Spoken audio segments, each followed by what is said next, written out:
Number one thing. If that's all you can do that piece and work on the rest later. Okay? What is it? Oh, there my daughter is texting me.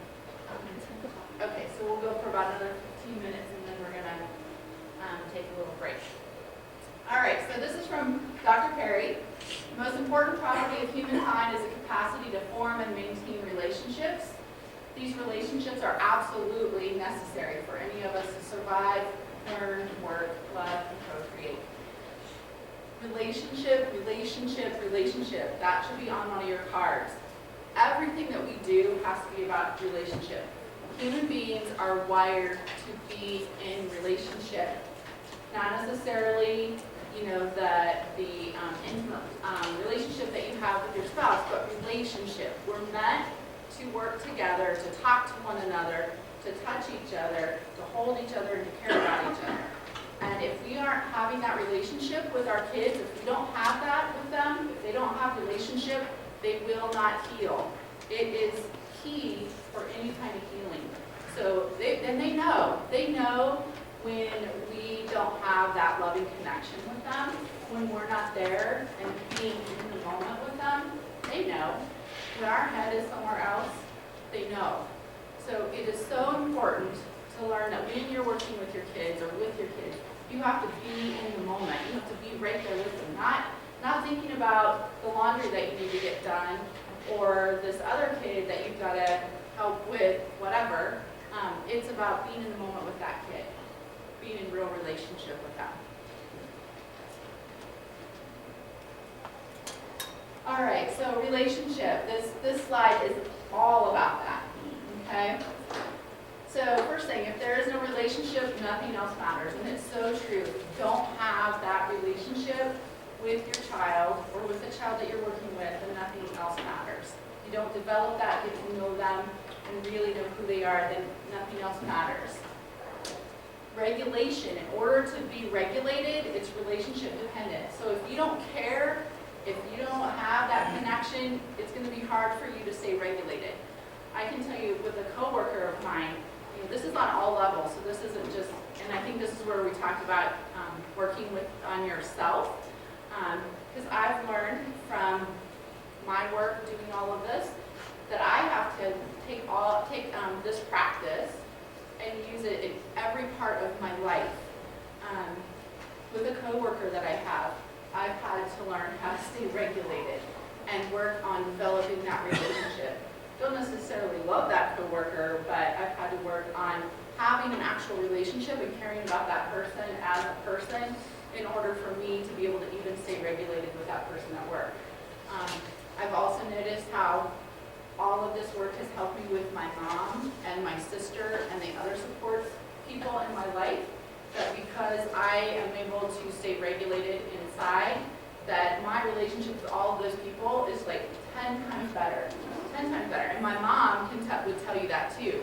She parented in a very different way than the way I parent.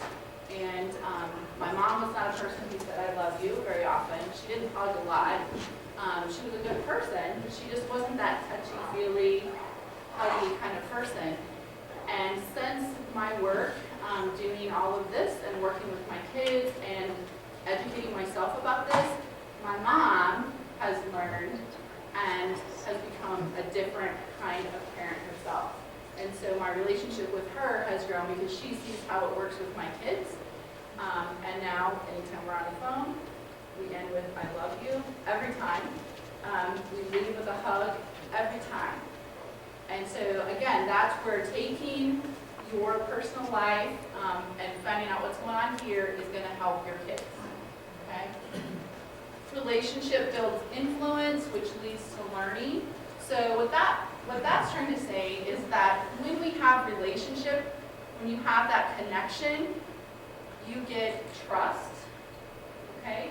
You get respect, and you get kids who listen to you.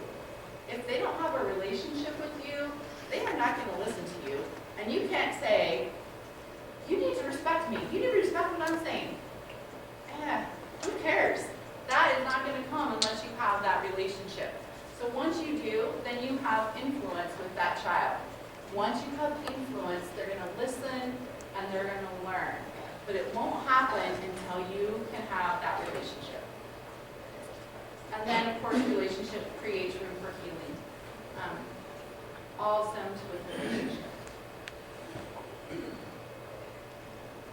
Emotional regulatory parenting. Again, this is another social worky kind of buzzword term, but I'm throwing it out there because you might hear it. And I do think it really is a great way to explain what we're trying to do. We're trying to emotionally regulate ourselves, keep our emotions at that green level again, okay? Always wanting to be in the green level. And so this is kind of a Julie Alvarado term. She uses this a lot. But in order to do that, it takes intentional effort. So if after today, after this morning, you leave here and you're like, okay, great, and then you never think about it again, and you don't consciously make an effort to try to work on this stuff, it's not going to help you. It takes an intentional effort every single day. Now, again, like I said, it doesn't mean that you have to beat yourself up when you are not a good mom or a good dad or a good daycare worker or a good grandma.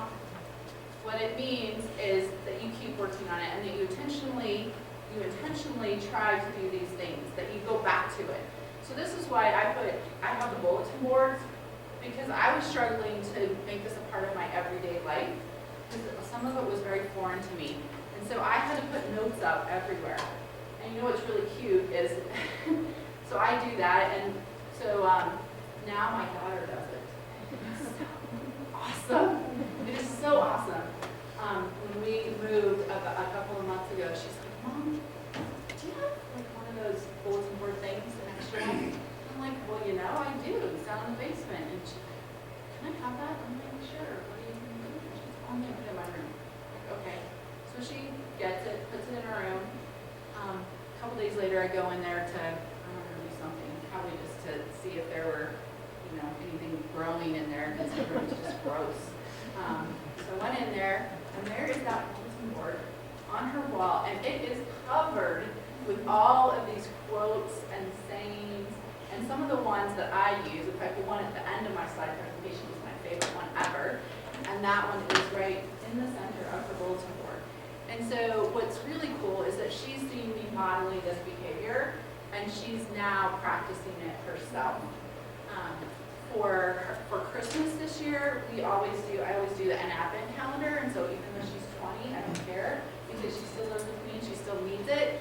So I still do the advent calendar, but now as a single mom, I can't really afford to do some of the things I'm doing before. So I'm like, all right, how do I do this and still make it meaningful to her and something that's kind of cool? So what I did was I came up with more quotes, and she seems to love them, and I rolled, we have this, our advent calendar is this like, it's just a piece of twine kind of that has clothespins, and then this woman knitted little mini stockings. So for each day of the month of December, I have a little stocking, and I rolled up a quote and put it in her stocking. So every day she got a new quote that she could add to her like big deal of quotes. So anyway, that's my own little like, oh, that's so cute. Oh my gosh, you're doing that. But what I'm saying is that for this whole piece, whatever it takes for you, if it's a notebook, if it's note cards, if it's magnets on your refrigerator, whatever it is, you have to make an intentional effort to do this. There are two, both Julie Alvarado and then Heather Forbes. I don't know if I've mentioned her yet, but she does a lot of similar kinds of work. She's based out of Boulder. Both of them have daily inspirations that you can sign up for online, and their information is in the resource packet that you have there. So I would encourage you to go to their website, check it out, and sign up for those. There are days when I get those, and it is exactly what I needed to hear that day. It's very trauma-informed parenting based, so most of the stuff that they send out will be about regulation. It'll be about your child having fear and how do you help with that fear. I'm trying to remember, Julie, when we go on our break, I'll look them up today and tell you what they were today, because they're awesome. Yes? Sorry, I was engineering the one that I had been so I didn't hear exactly what you were saying. There was something online. Yeah, so Heather Forbes and Julie Alvarado both have websites, and they're Their websites are listed on your handout. There's a handout that's full of resources. And so you can go to their websites and get their daily inspiration email, which is awesome. And then they also, I think both of them have newsletters as well. And they have webinars that you can watch online. But being intentional means doing this over and over and finding other ways. So maybe what I'm saying today, you're like, oh yeah, that kind of makes sense. But maybe you don't connect with me or what I'm saying, but maybe you connect with how Heather presents it. Or Brian Post is another one. Or Dr. Bruce Perry. So find that person or that resource that you can really connect with and use that as your tool and remind yourself every day. Talk about it with your support system and anyone who interacts with your child. Again, like I was saying with my mom, this has made a huge difference. And she is so different when she talks to my kids. It also makes me just want to hug her because I realize that somebody who's 60 can change, and can become a better parent and can do some of these things that are not easy to do, but that over time, if they work on it and they care enough, that they can do it.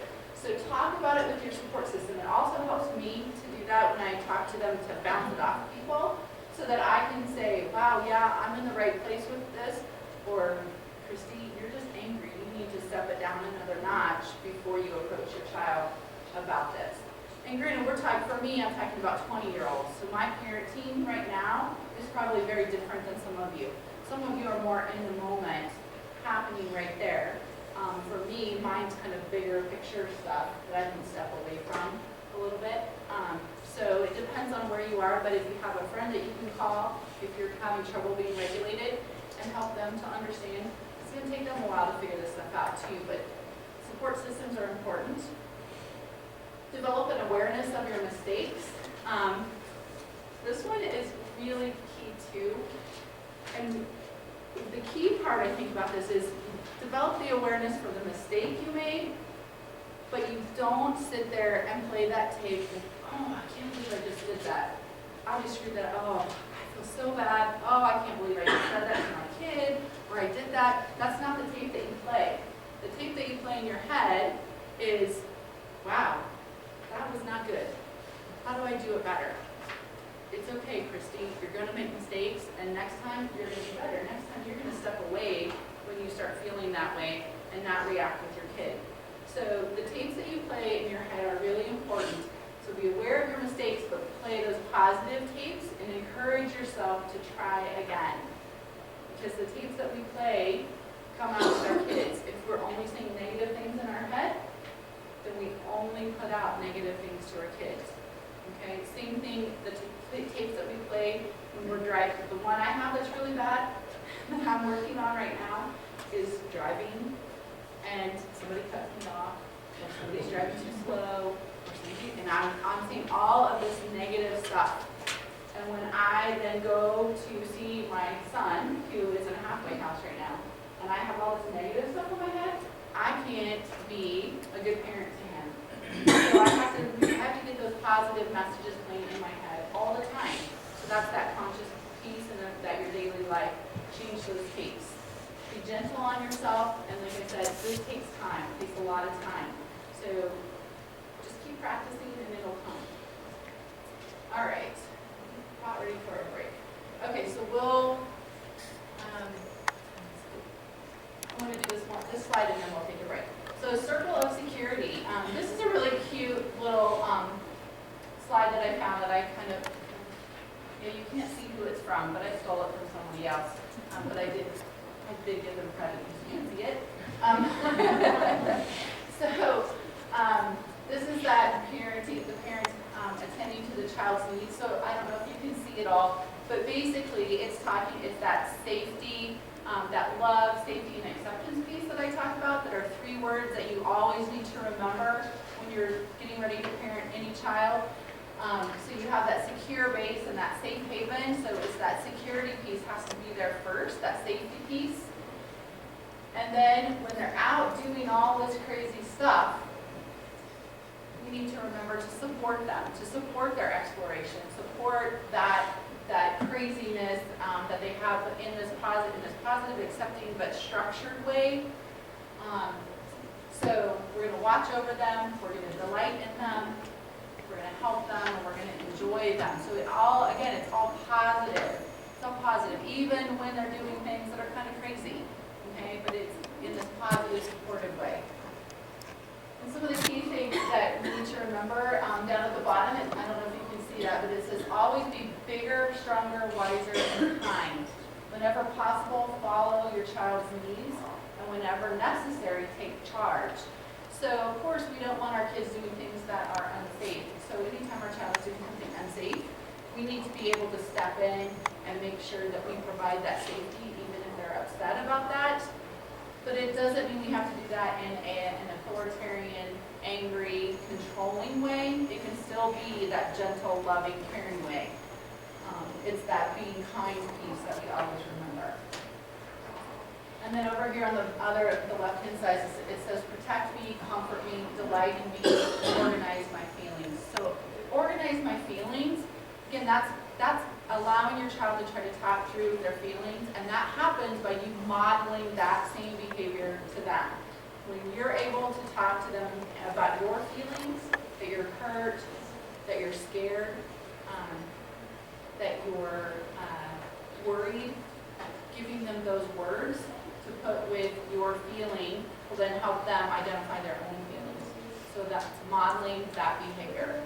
Same thing happened with my daughter. Another example, just a few weeks ago, another thing happened where I'd like to give you specific examples, but she would kill me if I did. So I won't tell you exactly what happened, but it had to do with an adult decision that she was making. She wasn't being very responsible. She was being very irresponsible, actually. And we had many conversations about this particular topic, really good, heartfelt conversations. And she was still being irresponsible. And as a mom, I knew I needed to say something. So it's providing that taking charge, because I felt like it wasn't necessarily unsafe, but it was really a poor decision. So I felt like I needed to step in and say something. And I did, and it triggered her. She went nuts. She went ballistic. She's like, why do you always have to be in my business? Why are you talking about this? How many times do we have to talk about it? I don't want you in my business. And I took a deep breath. I was like, okay, she's right. I am in the business, but I'm also her mom. And I'm trying to think about all this stuff. And she's 20, so she really needs to make the decision, but she still lives with me. And so all this stuff is playing in my head. And I realized that, yes, I needed to talk to her about this, but the way I was doing it it was being in her business, kind of, in a way that wasn't really very caring and nurturing. And I also realized that I was afraid for her. That I was afraid for her, and I was even afraid for me about this particular thing, that I had this fear. I was scared. And so I stopped and I said, Tiz, here's the deal. I'm afraid. I'm really worried. I'm scared. And the reason why I keep talking to you about this is because I'm scared. Because this could affect the rest of your life. And this is something that I just feel like I have to say. But you're right. You're 20. We've had this talk many times. I'm here for you. I will always be here for you. And I'm going to do my best to get out of your business. And that was it. And so I let her know that I was afraid for her, was afraid for me, that I would stop bringing it up because she was 20 and an adult and she knew all of the ins and outs of this particular topic, but that I would still be there for her. And, the next day I got this really nice text from her that said, I love you, Mom. And so it's learning how to do that, because trust me, I wasn't able to do that a couple of years ago. So learning how to recognize your own feelings, be able to give those to your child in a safe and loving way, and model that behavior so they can then do that back to you. All right.